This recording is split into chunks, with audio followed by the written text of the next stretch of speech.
മലയാള സിനിമയിലെ പല പ്രശ്നങ്ങളും മറനീക്കി പുറത്തുവരികയാണ്. ഇത്തരത്തിൽ കഴിഞ്ഞ ദിവസം നിർമ്മാതാവ് ലിസ്റ്റിൻ സ്റ്റീഫൻ നടത്തിയ പ്രസ്താവന വലിയ വിവാദങ്ങൾക്കും വിമർശനങ്ങൾക്കും വഴിവെച്ചിരുന്നു. മലയാള സിനിമയിൽ ഒരു പ്രമുഖ നടൻ വലിയ തെറ്റിന് തിരികൊളുത്തിയിട്ടുണ്ട്. ഇനിയും അത് ആവർത്തിച്ചാൽ വലിയ പ്രശ്നങ്ങൾക്ക് കാരണമായി തീരുമെന്നായിരുന്നു ലിസ്റ്റിൻ പറഞ്ഞത്. എന്നാൽ നടൻ ആരാണെന്ന് ലിസ്റ്റിൻ പറഞ്ഞിരുന്നില്ല. ആരുടെയും പേരെടുത്തു പറയാതെയായിരുന്നു ലിസ്റ്റിന്റെ പ്രതികരണം. എന്നാൽ ഇതിനു പിന്നാലെ ലിസ്റ്റിൻ പറഞ്ഞ ആ നടൻ നിവിൻ പോളിയാണെന്ന് സോഷ്യൽ മീഡിയയിൽ ചർച്ചകൾ ഉയർന്നു. ഇപ്പോഴിതാ ഇതിൽ പ്രതികരിക്കുകയാണ് ലിസ്റ്റിൻ സ്റ്റീഫൻ. താൻ ഒരു നടന്റെയും പേര് പറഞ്ഞിട്ടില്ലെന്നും എന്നാൽ താരത്തിന്റെ ആരാധകർ സാമൂഹ്യ മാധ്യമം വഴി ആക്രമിക്കുന്നുവെന്നും ലിസ്റ്റിൻ സ്റ്റീഫൻ മാധ്യമങ്ങളോട് പറഞ്ഞു.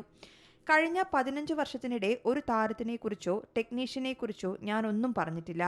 ഒരാളെ താരമാക്കുന്നതിന് മുൻകൈയെടുക്കുന്നത് നിർമ്മാതാക്കളാണ്. നമ്മൾ എന്തെങ്കിലും പറഞ്ഞാൽ അവരുടെ ഫാൻസ്, ആർമി, PR വർക്ക് എല്ലാം ചേർന്ന് നമ്മളെ ആക്രമിക്കുകയാണ്.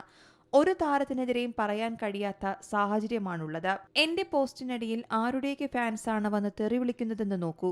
ഞാൻ ഒരു നടന്റെയും പേര് പറഞ്ഞിട്ടില്ല. എപ്പോഴും സിനിമയിൽ കാര്യങ്ങൾ സുഗമമായി പോകുന്നില്ല. ചിലപ്പോൾ പ്രശ്നങ്ങൾ ഉണ്ടാകാം.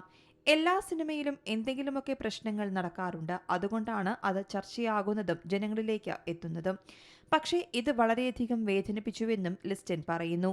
15 വർഷത്തെ എക്സ്പീരിയൻസ് ഉള്ള തനിക്ക് ഇതിനെ നിയന്ത്രിക്കാൻ പറ്റുന്നില്ലെങ്കിൽ ഒരു പുതിയ നിർമ്മാതാവിന് എങ്ങനെയാണ് ഇത് കൈകാര്യം ചെയ്യാൻ കഴിയുകയെന്നും ലിസ്റ്റിൻ ചോദിക്കുന്നു. News desk Zee Malayalam news. ഏറ്റവും പുതിയ വാർത്തകളും വിശേഷങ്ങളും വിരൽ തുമ്പിലറിയാൻ സീ മലയാളം ന്യൂസ് എല്ലാ ഡിജിറ്റൽ പ്ലാറ്റ്ഫോമുകളിലും ലഭ്യം.